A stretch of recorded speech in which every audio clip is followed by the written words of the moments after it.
12 फरवरी 2021 London की सड़क पे एक ब्लैक कार लग्जरी मैंशन के सामने खड़ी थी और उसमें बैठा था British investigator Alexei monsters,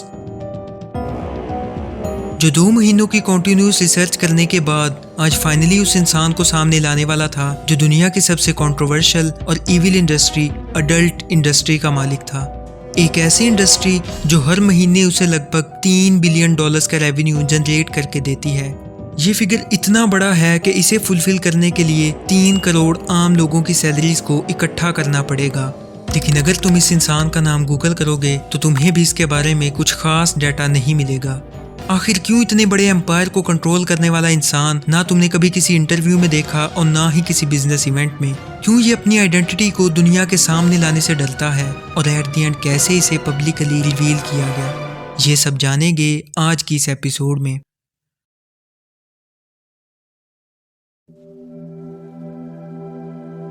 digital pornography का एवोल्यूशन अर्ली 90s में हुआ था। इससे पहले ये चीज़ इतनी आसान नहीं थी। बस कुछ स्टूडियोज लिमिटेड एक्टर्स के साथ ऐसा कंटेंट रिकॉर्ड करते और फिर इन्हें VHS टेप्स के जरिए सीक्रेटली डिस्ट्रीब्यूट करते थे।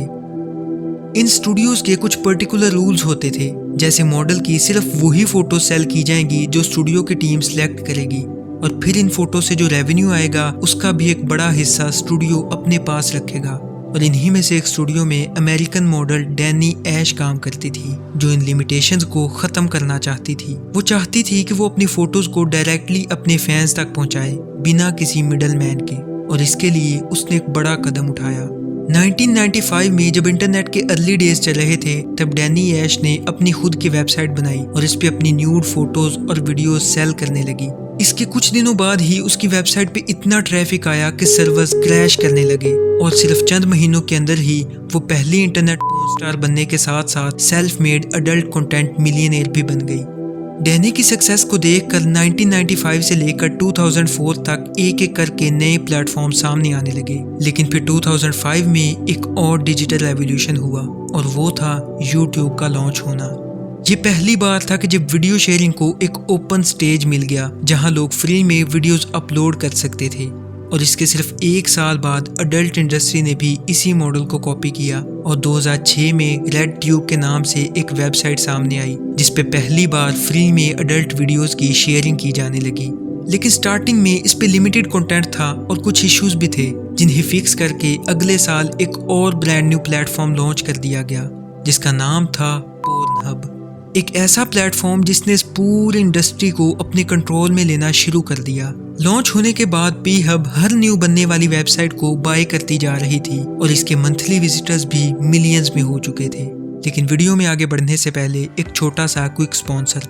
This video is sponsored by myself. जी हाँ, ये जो एनिमेशंस आप अपनी स्क्रीन पे देख रहे हैं ये सब मैंने अपने लो एंड लैपटॉप पे बनाई हैं। हर पोज हर सीन बनाने में घंटों का टाइम लगता है, लेकिन इसके बावजूद जितनी मैं मेहनत करता हूँ उतने व्यूज नहीं आ पाते और जो लोग वीडियो देखते भी हैं उनमें से भी ज्यादातर सब्सक्राइब नहीं करते। तो बस आपसे यही रिक्वेस्ट है कि अगर आपको ये वीडियो पसंद आ रही है तो आप इसे लाइक और चैनल को सब्सक्राइब कर सकते हैं। आपकी छोटी सी सपोर्ट मुझे ऐसा कंटेंट बनाने में बहुत मोटिवेट करती है। Now let's back to the video. Early 2000s में जब अडल्ट इंडस्ट्री इतनी एडवांस नहीं थी तब क्रिएटर्स को यूजर्स के बिहेवियर का पता नहीं चल पाता था कि किस यूजर ने किस वीडियो को कितनी देर देखा है और वो किस एड के थ्रू आया है। इसी चीज का सोल्यूशन निकाला एक जर्मन प्रोग्रामर फैबियान थाइलामान ने। उसने नेट्स के नाम से एक सॉफ्टवेयर बनाया जो यूजर के बिहेवियर की लाइव ट्रैकिंग करता था। उस टाइम पे ये बिल्कुल न्यू चीज थी और सारी बड़ी कंपनीज इस सॉफ्टवेयर की तरफ जाने लगी और तभी अडल्ट इंडस्ट्री ने भी नेट्स को अडॉप्ट कर लिया। जब फैबियान ने नेट्स की सक्सेस देखी तो उसने तमाम बड़ी पी साइट्स को एक कंपनी मैनविन तले इकट्ठा करना शुरू कर दिया और 2010 में फाइनली फैबियान उन तमाम साइट्स को ओन करने में कामयाब हो गया, जिसके लिए उसने 125 सीक्रेट इन्वेस्टर्स से $362 मिलियन का मैसिव लोन लिया जिसका मंथली इंटरेस्ट $60 मिलियन था। इससे आप अंदाजा लगा सकते हैं कि वो इस इंडस्ट्री से कितना प्रॉफिट कमा रहा था। लेकिन उसकी ओनरशिप ज्यादा देर तक नहीं चल सकी। 2012 में उस पर जर्मन अथॉरिटीज ने टैक्स इन्वेजन का केस चलाया जिस वजह से फैबियान पे लीगल प्रेशर इतना बढ़ चुका था कि उसे अपना ये सारा नेटवर्क 2 सीनियर एग्जीक्यूटिव्स को बेचना पड़ा। जिन्होंने टेक ओवर के बाद कंपनी का नाम मैनविन से चेंज करके माइंड गीक रख दिया। लेकिन ये एग्जीक्यूटिव्स तो सिर्फ फ्रंट मैन थे, जिनका मेन कंट्रोल एक और इन्वेस्टर के हाथों में था, जो बैकग्राउंड में बैठा इस सारे एम्पायर को कंट्रोल कर रहा था। एक ऐसा शख्स जो सालों तक इंटरनेट से छुपता रहा, जिसकी ना कोई फोटो थी और ना ही कोई सोशल मीडिया प्रेजेंस। लेकिन आखिर इतने मिस्टीरियस शख्स को फिर पब्लिक के सामने कैसे लाया गया? ये दिन था 4 दिसंबर 2020, जब न्यूयॉर्क टाइम्स ने एक एक्सप्लोसिव रिपोर्ट पब्लिश करी, जिसमें बताया गया था कि पी हब पर हजारों ऐसी वीडियोस हैं जहां लोगों का कंटेंट बिना उनकी इजाजत के अपलोड किया गया था, इंक्लूडिंग अंडरएज विक्टिम्स और अब्यूज केसेस। इस रिपोर्ट में बहुत सी डार्क स्टोरीज छुपी थी, जिनमें से एक स्टोरी सेरेना फ्लेटस की भी थी। सेरेना सिर्फ 13 साल की एक इनोसेंट लड़की थी, जिसपे उसकी फ्रेंड के जरिए प्रेशर डाला गया कि वो अपनी प्राइवेट वीडियो बनाकर भेजे। इमोशनल मैनिपुलेशन और ट्रस्ट का फायदा उठाते हुए उसकी इस वीडियो को विदाउट परमिशन पी हब पर अपलोड कर दिया गया। इस चीज का सेरेना पर इतना बुरा असर हुआ कि वो डिप्रेशन और ड्रग्स का शिकार बन गई। इस जैसी हजारों स्टोरीज के बाद ये रिपोर्ट तेजी से वायरल होने लगी, यहाँ तक कि दुनिया की बड़ी कंपनीज जैसे वीजा और मास्टर कार्ड ने भी अपना पेमेंट सिस्टम पी हब से कट ऑफ कर दिया।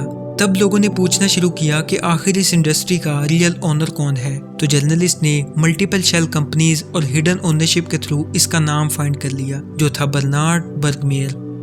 अब उनका नेक्स्ट मिशन था उसकी लोकेशन फाइंड करना, जिसके लिए उन्होंने एविडेंस ढूंढना शुरू कर दिए। पहला एविडेंस जो उन्हें मिला वो लंदन में होने वाली एक लेविश पार्टी में से था, जहां सारे एक्टर्स और सेलिब्रिटीज के दरमियान एक स्ट्रेंज शख्स अपीयर होता है, जिसे देखते ही वहां पे खड़ा एक इन्वेस्टिगेटर कैप्चर करके टोटरोज मीडिया को फॉरवर्ड कर देता है, जो उस टाइम इस ऑपरेशन को हैंडल कर रही थी। फोटो पर रिसर्च करने से उन्हें इसे लिंक्ड अकाउंट मिलता है, जो एक ब्राजीलियन मॉडल परसिलिया बर्गमेयर का था, जो बर्नार्ड बर्गमेयर की वाइफ थी। जहां बर्गमेयर खुद पूरी दुनिया से छुपा हुआ था, वहीं पे उसकी वाइफ सोशली काफी एक्टिव थी। रिसर्चिंग टीम ने उसके ब्लॉग से उसकी फोटो की एग्जैक्ट लोकेशन निकाल ली, जो लंदन के एक्सक्लूसिव एरिया की थी। अब नाम भी मिल गया था और लोकेशन भी। अब बारी थी इस इंसान को दुनिया के सामने लाने की। अगले दिन इन्वेस्टिगेटर एलेक्सी मोस्टर्स सुबह के 8 बजे सेम उसी एड्रेस पे पहुंचता है, और इस टाइम वो खड़ा था उस विला के सामने, जिसके अंदर पूरे एडल्ट इंडस्ट्री को कंट्रोल करने वाला इंसान छुपा था। करीब आधा घंटा गुजरने के बाद एलेक्सी को किसी का शैडो नजर आया। जैसे ही उसने हॉर्न दिया तो देखने के लिए बर्नार्ड अपने विला से बाहर आ गया, और ये था वो शख्स जो बैकग्राउंड में बैठा इस सारे एम्पायर को कंट्रोल कर रहा था। जो शख्स इतने सालों से मीडिया से छुपता रहा, आज उसे फाइनली पब्लिक के सामने रिवील कर दिया गया। एलेक्सी बगैर टाइम ज़ाया किए उससे बात करने की कोशिश करता है। I'm very sorry to disturb you, Mr. Bergmer. I just wondered if I could ask you a few questions about MindGeek and Pornhub. वो उससे उन सारी एलिगेशंस के बारे में पूछना चाहता था जो माइंड गीक पर लगी थी, लेकिन बर्नार्ड जैसे ही एलेक्सी को देखता है, वो गुस्से में अपने विला की तरफ वापस लौट जाता है। And this was the first and last time कि जब बर्नार्ड बर्गमेयर को पब्लिक के सामने लाया गया था। इस इंसिडेंट के बाद पूरी पीहब इंडस्ट्री पैनिक हो चुकी थी, और हजारों की तादाद में विक्टिम्स जिनकी वीडियोस विदाउट परमिशन अपलोड की गई थी, उन्होंने माइंड गीक और इसके ओनर पर लॉ सूट्स फाइल करना शुरू कर दिए।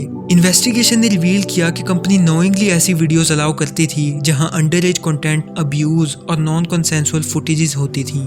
पैनिक में आके कंपनी के सीईओ और टॉप एग्जीक्यूटिव्स ने रिजाइन करना शुरू कर दिया, और जब मीडिया ने बर्नार्ड की वाइफ परसिलिया से इस बारे में पूछा तो उसने ये कहा, To be honest, I never knew of this. I was totally out of this.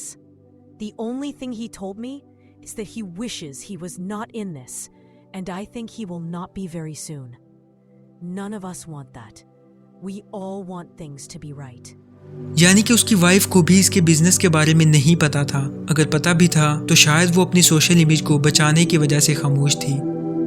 इसके बाद डैमेज कवर करने के लिए कंपनी ने 2023 में अपना नाम माइंड गीक से आइलो बना दिया, और फिर खबर आई कि आइलो को ECP नाम की कनेडियन फिल्म ने खरीद लिया है। पब्लिक को लगा कि अब सिस्टम क्लीन हो गया होगा, लेकिन इंडस्ट्री एक्सपर्ट्स ने कहा कि सिर्फ नाम चेंज हुआ है, मालिक वही पुराने लोग हैं। और आज भी इन वेबसाइट्स पे 10 to 20 टेराबाइट्स का डाटा डेली बेस पे अपलोड किया जाता है, और हर सेकंड में लाखों लोग वही कंटेंट देख के अपना टाइम, अपना फोकस और अपनी हेल्थ बर्बाद कर रहे हैं।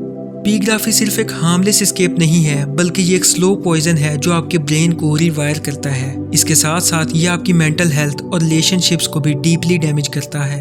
अगर आप भी इसके एडिक्ट